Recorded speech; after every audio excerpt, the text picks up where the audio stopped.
The new chairman of the Independent National Electoral Commission, Professor Oshomo, says with the new dispensation under his watch, the days of deciding election outcomes in court are numbered. Addressing participants at the 56th Annual Conference of Nigerian Association of Law Teachers held at the University of Abuja, Amokwito expressed determination to work towards reducing pre-election litigations in Nigeria. He called on legal experts to work with the Commission to reform the electoral system.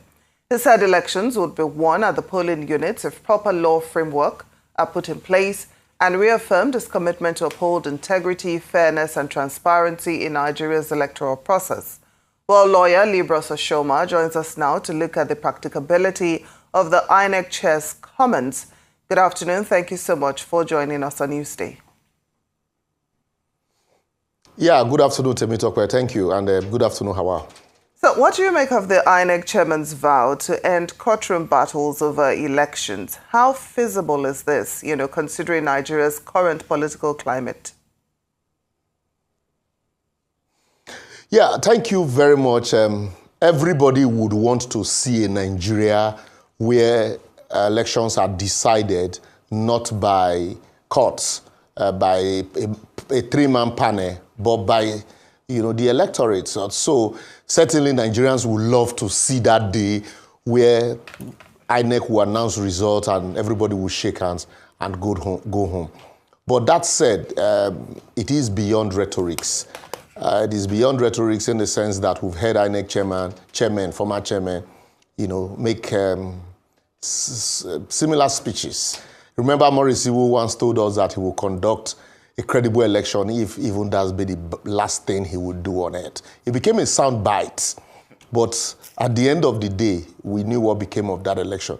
The new INEC chairman has started well. He's appointed a credible spokesperson, but he should, in a person of Dayo Oketola, who was a former editor in Punch, but he shouldn't belabor him too much with issues like this. INEC chairman should sit down and look at what led to the failures of our electoral system, what led to the failure of other INEC chairmen. Why? Because people don't remember the good that INEC ever, would do. It is the bad that people will remember them for. So what led to those issues? First, remember the last election, we talked about electronic transmission of results, and then the INEC glitch that till date has become an albatross for INEC, that they are busy looking for how to, correct that perception and credibility.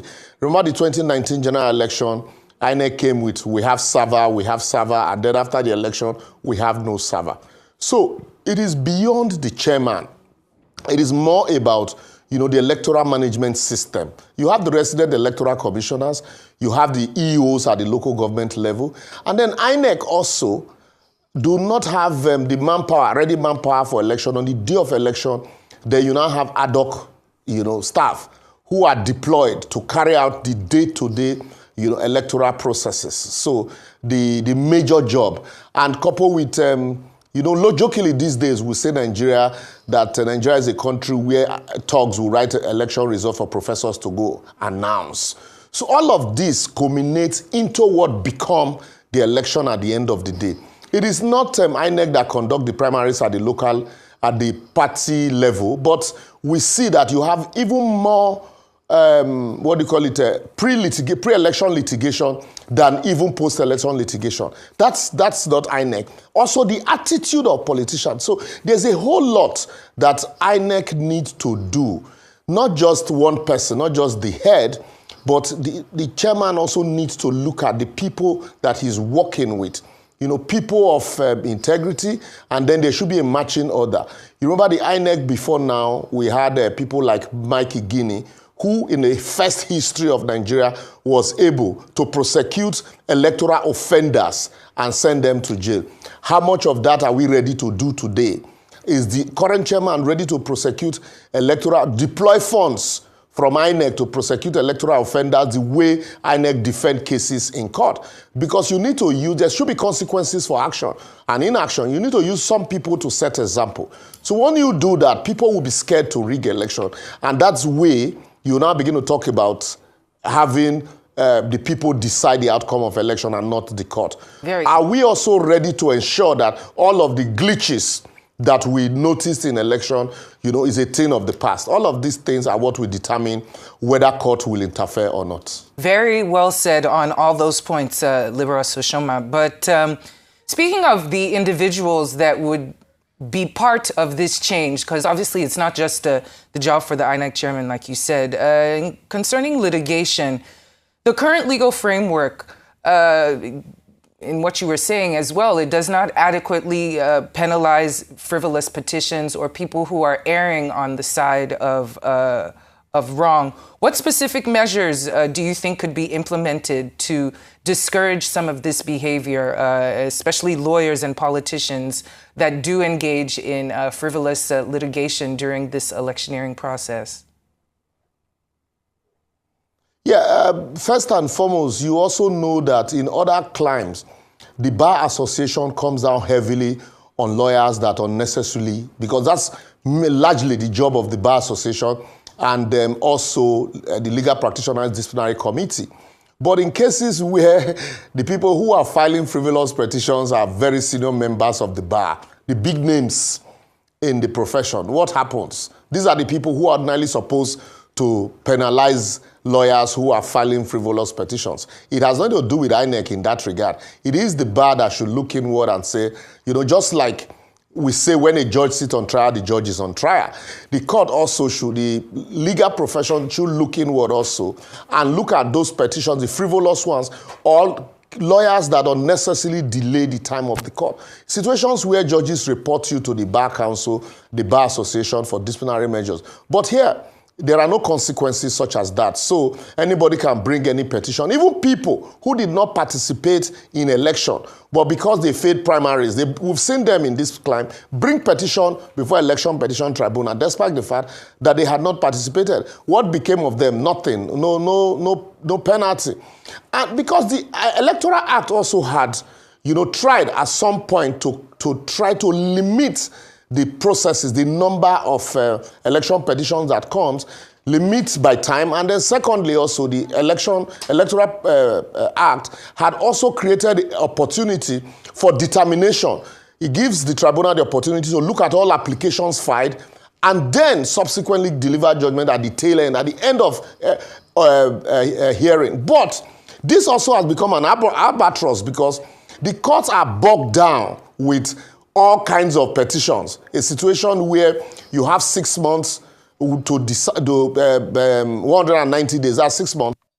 Liborous, we lost you for a second, but we're back with you. Can you continue with what you were saying? Okay. So what I said was that that aspect of discipline lawyers will have to do with the Legal Practitioners Disciplinary Committee and the MBA. There should be a synergy between the bar and the bench where frivolous petitions are filed, even though the court must hear them. At the end of the day, it behoves on the court to make recommendations to the disciplinary committee to sanction such lawyers. So when that happens, so the profession is not all about money. It is not all about just filing cases. When a case is frivolous, then certainly, and the court ruled that it is frivolous, then the courts, the disciplinary committee should invite such lawyers to come, answer questions. We've seen in other climes where lawyers have gone to jail, not just for defending, their client, but also for attempting to pull a wool over the eyes of the court and also for attempting to circumvent the process. But here it doesn't happen. So this has nothing to do with INEC, really. It is more about, the bar and the bench creating that opportunity. But for INEC, really, INEC, after every election cycle, INEC keeps a budget to defend election petitions. I have not seen the same energy to prosecute, fraudulent or people who have been alleged to rig election. Apart from the case that I mentioned, that of Mike Igini, Professor Peter Ogban, and Professor Utuk. So, if INEC also dedicates time to ensure that some of its officers including professors who are returning officers, are prosecuted for manipulating election. It is not just about appealing to, like some, senators have done, to appeal to members. There should be consequences for action. INEC should also set aside a budget to prosecute people who compromise their election. So that way, the INEC chairman would have, drastically reduced people who will compromise the process. And when you reduce people who will compromise the process, certainly the elections will be free and fair, and then transparent, and nobody will want to question them in court. But if people are not punished for offenses, and then... Well, Liborous, thank you so much for that. But very quickly, what role do you think political parties and candidates themselves should play in reducing pre- and post-election litigation? Very briefly, in a matter of seconds. Yes, because the political parties are the beneficiaries of every election outcome. This idea of imposition, even though the Electoral Act forbids imposition, and that once candidates have been nominated, substitution, is a no-no. But we've seen situations where candidates are imposed, and then the other candidates who feel that they certainly have upper hands will challenge the process. So the political parties themselves are not have not been able to come to the party in terms of conduct of credible party primaries. Apart from presidential, where we see a lot of horse trading and then they try to be transparent, party primaries at the local level, local government, even at the state level, we see a lot of imposition and lack of transparency. That also, to a very large extent, will affect the outcome of the election. When you oppose candidate, certainly becoming a ruling, especially when it is the ruling party, just the same way we are seeing governors defect into ruling party. And I also disagree that it is not because the economy is so good.